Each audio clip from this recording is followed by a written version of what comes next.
Miracle Boy Boxing. Ladies and gentlemen, I am your host, hosting Cruz. Miracle Boy Boxing.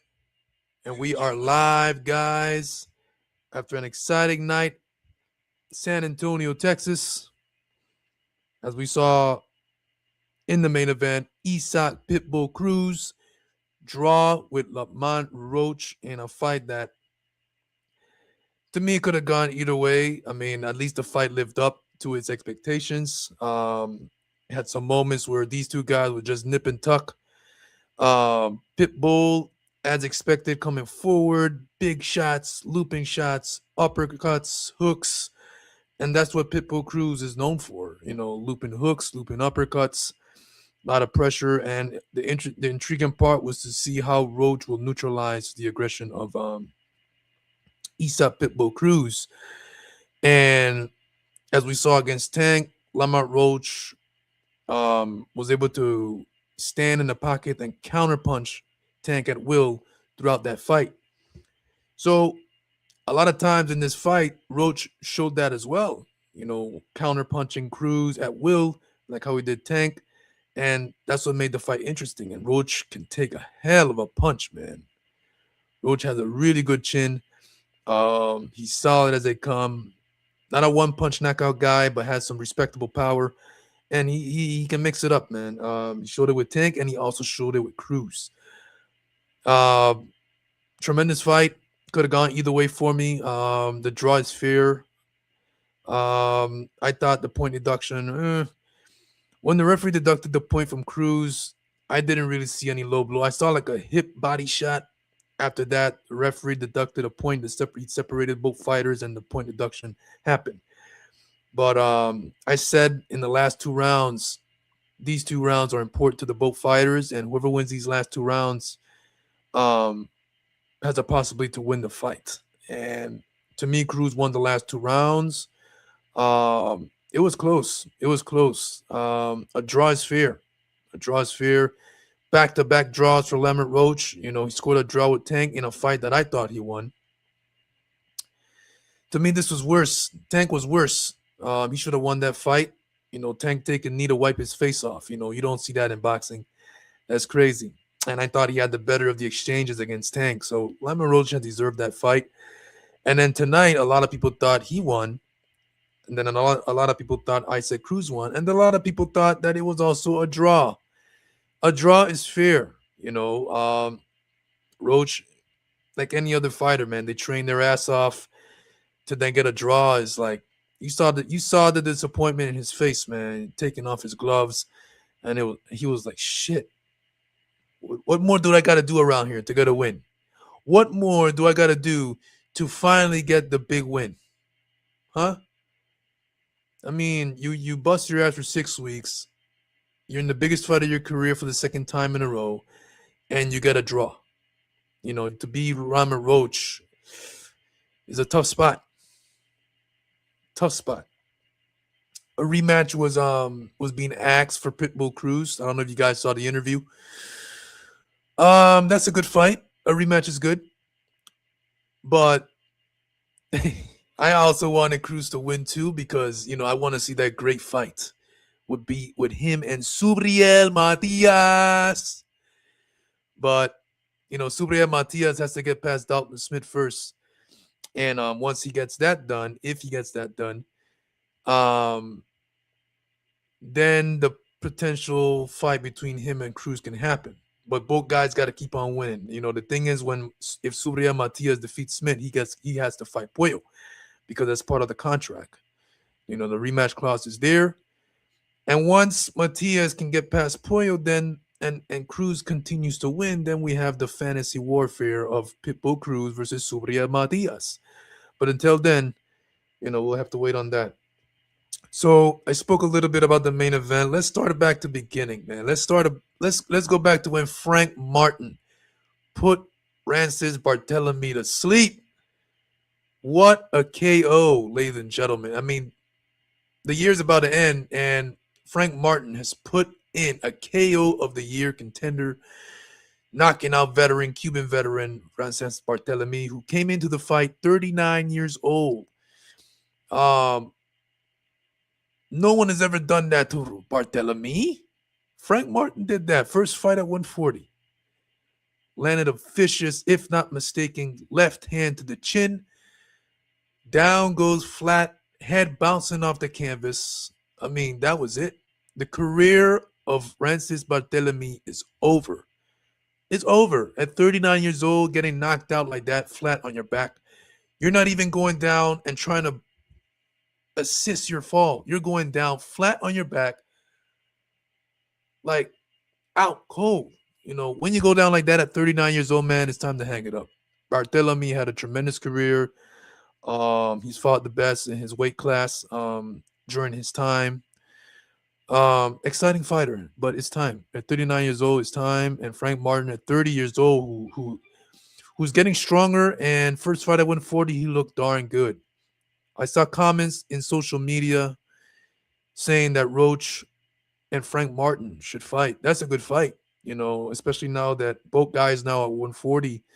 That's a hell of a fight. Both guys are very good counterpunchers, excellent boxers, not one punch knockout guys. I mean, Frank may have changed everyone's mind tonight by knocking out Barthélemy one punch, but it's a solid fight. It's a solid fight. So Frank Martin is back after a year and a half year layoff. Last time he fought was against Tank, and he got knocked out. So this was his first fight back, and he turned in a knockout of the year performance. So I'm looking forward to seeing what's next. He called out Richardson Hitchens. That's a good fight. Frank Martin versus Richardson Hitchens is a good fight at 140. I was waiting for him to call out Suriel Matias, but he didn't. He didn't. He's like a lot of them. They don't call out Suriel Matias. I was waiting for him, but nah, he didn't. He didn't throw the line for Suriel Matias. He like, oh, I'm not gonna throw the line here. Not this one. Let me throw it to Hitchens. So that's what he did. We'll see what happens with Frank Martin, man, at 140. 140 is the most shark-infested weight class, 150 besides 154. And I'm looking forward to see what Frank Martin has to do next. The next fight, ladies and gentlemen, at 160 pounds is between two top middleweights, ranked number 5 right here, ladies and gentlemen, in the WBC. Jesus Ramos El Mono turned in one of his best performances to date. Controlled the fight with hard counter punching against Shane Mosley Jr. in what was a spirited performance by Shane. I actually had Shane to win the fight. Called me crazy. I actually had Shane to win the fight. I thought he was a very good fighter coming in, good boxer, and he would have given Ramos a hell of a fight. You know, I had a chance to win, and we saw the fight. Mosley gave Ramos a hell of a fight. A few times hurt him with big overhand rights. And at times, Mono was hurt. He had to held on to Shane, and it was like, oh my gosh, Shane! Shane looked like he's gonna win this fight by stoppage, and he showed a hell of a chin, man. Shane, his father had one of the best chins in boxing, besides being an all-time great. But Shane Mosley Jr., besides getting beat, he showed a lot of heart, a chin, and resilience, and he fought his ass off. You know, Jesus Ramos, of course, got the nod in here. Improves his record to 24 wins, 1 loss, 19 KOs, has stamped his claim as a top dog and a live dog at 160 pounds. The champion is Carlos Adames. So Carlos Adames versus Jesus Ramos is a hell of a fight. So yeah, dominant performance overall by Jesus Ramos, and maybe possibly his best performance to date. And yeah, let me know what you guys think in the comment section on that fight and performance. And let me know what you guys think about Frank Martin's KO of the year contender against Francis Barthélemy, and what was a vicious. I was not expecting that. Honestly, I was not expecting that. All right, guys, the ageless wonder defended his world title in the WBA once again. It is Landy Lara de Cuba. 32 wins, 3 losses, and 3 draws. He has 19 KOs. He is currently the oldest boxing world champion right now at 42 years old, ladies and gentlemen. Right now, Landy Lara is growing a bald spot, and he's still out there kicking ass. And he fought a very game opponent in Johan Gonzalez, who was having his moments in the fight, closing the gap, closing the distance, putting Landy Lara along the ropes, landing body shots and headshots, trying to make the old man feel his age. And but in the fight, Lara was just being him. He dropped Johan Gonzalez in the first round. Didn't take long at all. And he also scored another knockdown in the last round. I thought Landy Lara was going to score the stoppage. But, Gonzalez, tough customer, high knockout power. I thought that would have made the fight interesting. Gonzalez closing the gap and trying to land a power shot and Lara make the man feel his age. But he didn't. Lara used his feet, uses 1-2s, stayed out of harm's way most of the fight, and controlled the fight with hard shots, precision, sharp punches. And at 42 years old, man, he's not slowing down anytime soon. Of course, the fight we all wanted to see was with him against Janny Beck, but Janny Beck, as we all know, tested positive for a banned substance. So unfortunately, he had to pull out of the fight, which made the fight card little less interesting than it was. But I actually low key favored Lara to win that fight against Johnny Beck. But again, Johnny Beck also, I acknowledge that Johnny Beck would have made Lara feel his age, but it's hard to look good against a guy like Lara. No one has ever looked good against that guy. No one. Not even Canelo Alvarez, not even Austin Trout. No one. No one. So for Johnny Beck, to picture Johnny Beck going in there and dominating Lara, I've never seen that happen before in his career. So at 42 years old, Lara is still a problem for a lot of fighters, even in their primes. I'm in a group chat with some guys there, and I asked them what did they think about Landy Lara versus Yoanli Hernandez, a battle of Cubans at 160 pounds. Now, that's a dangerous fight for Lara at this stage of his career because Hernandez de Camagüey, Cuba, 9-0, 8 KOs, even though he only has 9 fights. He's 28 years old. He is big for his weight class. Nice height advantage. Pretty tall. Comes forward, likes to bang it out. Good punching power, and with his style, he would make Lara feel his age. A very tough fight for Lara at this point. And I say that because, and I mentioned this fight because Yoanli Hernandez is ranked number 1. He's Lara's number 1 contender. So that fight is a high possibility that it can happen. La pelea, una batalla de Cuba, de cubanos. So that's a possibility in that fight, in the weight class, as Lara continues to fight against Father Time, defy Father Time at age 42, making 43, which is crazy. The last time we saw someone in their 40s compete at a high level constantly was Bernard Hopkins. Pacquiao's doing it, but when Hopkins did it, it was just he never took a year off. He never took a retirement, come back. So Lara's doing that. Lara has not taken any time off. He left for a year, come back. No, he's champion of the world at 42 years old with his 4th title defense. It's crazy. Co-main event in a fight that I thought would have been better than what it was. But O'Shaquie Foster, ladies and gentlemen, is the new interim WBC lightweight champion of the world, guys. Just a boxing clinic by O'Shaquie Foster, who is the current 130-pound WBC champion. Now, about this fight, never seen this in boxing before, man, where a fighter steps on the scale, he missed weight by 2 pounds, and the WBC grants him an opportunity on another world title at 135 pounds. Like, okay, you missed weight, Congratulations. Go up to 135, and tomorrow night you're going to fight for an interim title. I've never seen that before. But tonight it happened. Tonight it happened, but he got outboxed. He got outclassed, man. O'Shaquie Foster with the jabs, 1-2s, just doing basically what he wanted to a 2-division world champion, Stephen Fulton.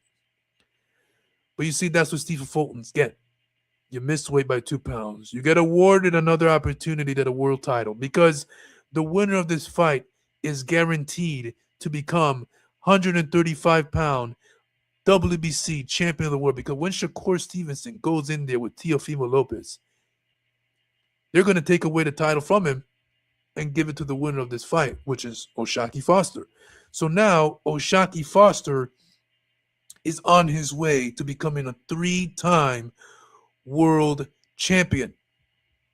He's 2-time world champion at 130 WBC when he won it vacant against Rey Vargas, and when he took it back from Robinson Conceição. So that's 2-time, and now he's going to become a 3-time at 135 pounds when Shakur Stevenson steps in there against Teofimo Lopez on January 31st in what is a mega fight.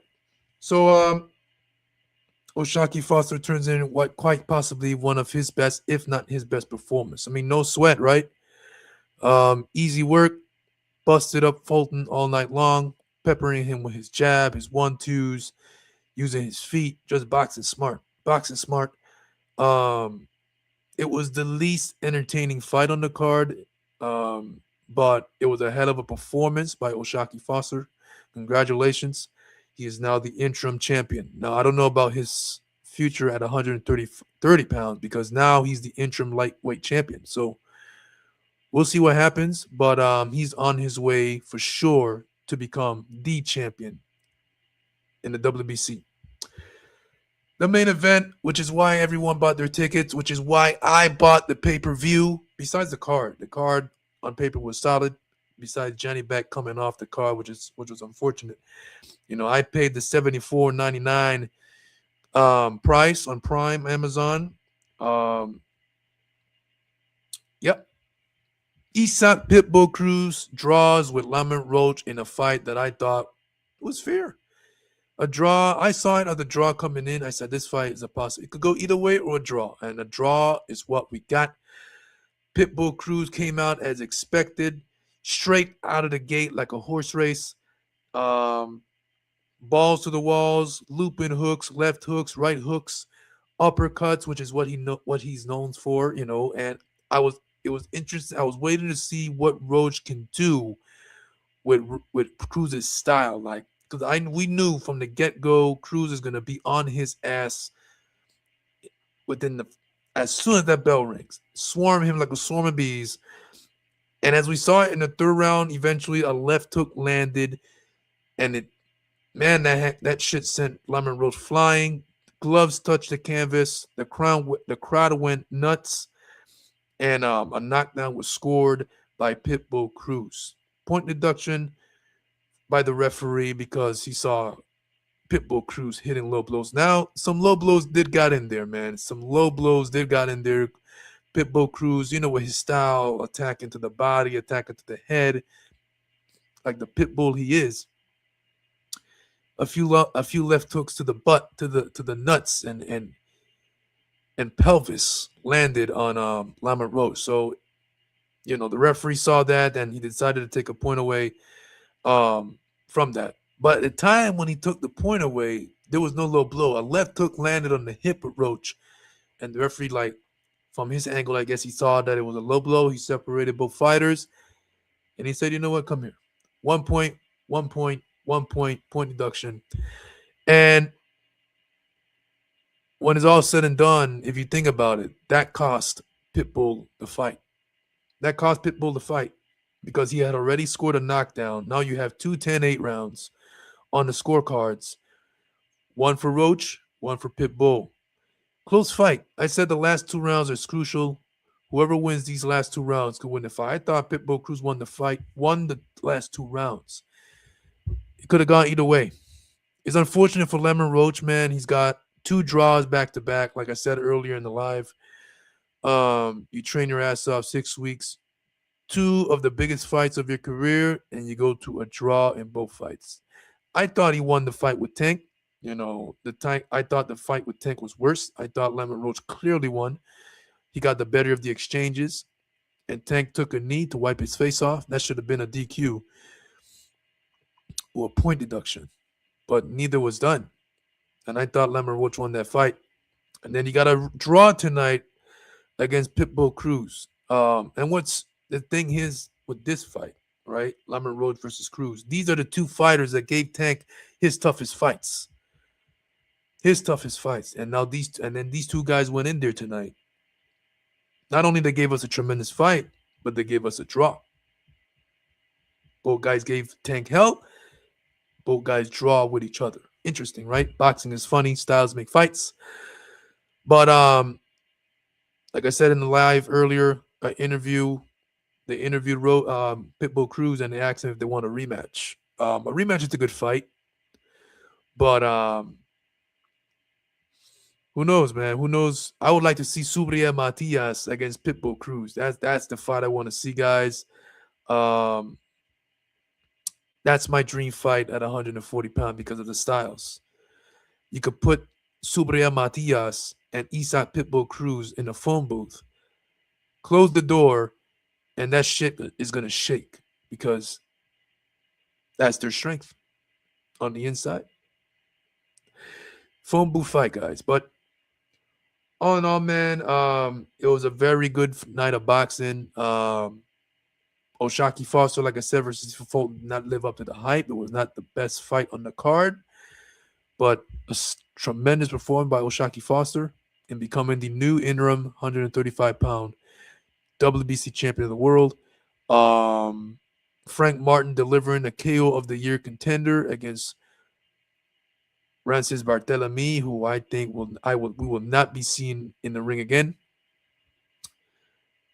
Jesus Ramos defeats Shane Mosley Jr.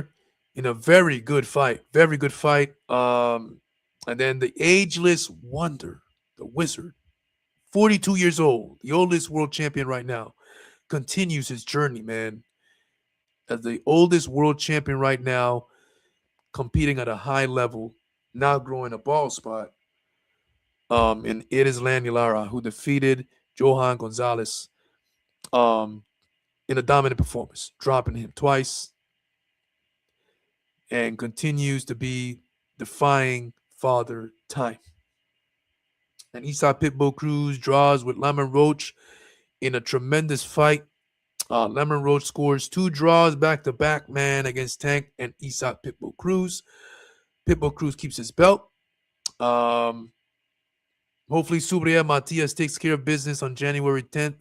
That way, we eventually get the dream fight of the year, man, against Issac Pitbull Cruz and Subriel Matias. That's the fight. That's my favorite fight at 140 to make right here. That's me, personally.